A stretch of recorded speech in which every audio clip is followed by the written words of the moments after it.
kabajamtoota hordoftoota keenya kun Itoophiyaa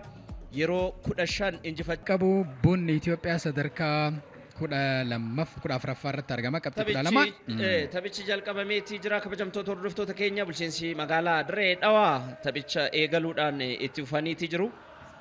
chaan jiru Bafqaaduu Alamaayyoo laalaa waan jiran hin fakkaatanii Zalaalama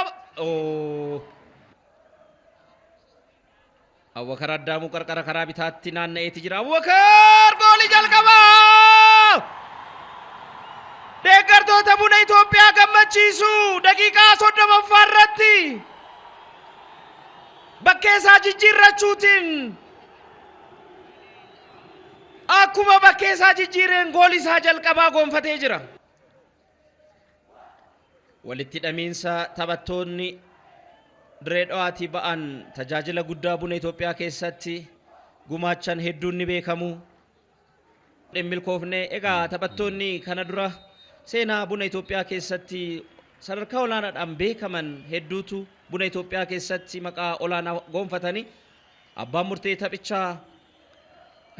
abbaan murtee intarnaashinaala Balaay Taaddasa taphichi xumuramuu mirkaneessaniitii jiru jiramee seenee kan itti fufutaa jechuudha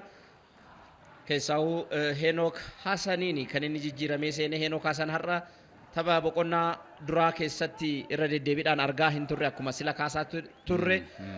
sarara jidduu irratti caalmaa buna Itoophiyaatiin jalaa fudhatamuu isaatiif sababni tokko Abubakar Mikiyaas Badhaasoo Bafqaaduu Alamaayyoo argatee ture Giruu motoon taane Ahmad Rashiidiin kubbaa taphaan alaati kan jedhame ammallee Abubakar Addaamuu kubbaa bakka gaariitii Abubakar deebisee argateera bakka gaariitii kubbaa bareedaa argateetii jira Jamiil Yaaqoo Jamiil gooliitti wal qixxaatan daqiiqaa 76 irratti Dirree Dhawaadhaaf gooliitti wal qixxaatan Jamiil Yaaqoo waan kennu fakkaatee dogoggoranii oolanii Shaabaa Muhammad Shaabaa Abiyyuu 45 dura Henook Hasan itti maaliif fayyadaman Muhammad Nur Nasir goolii lammaffaa Dirree Dhawaan goolii 2-1 buna Itoophiyaattiin injifatan galchee jira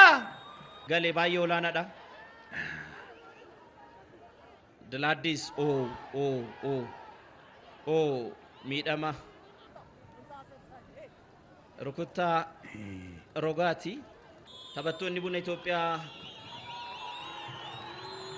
taphichi xumurameetii jira kabajamtoota hordoftoota keenya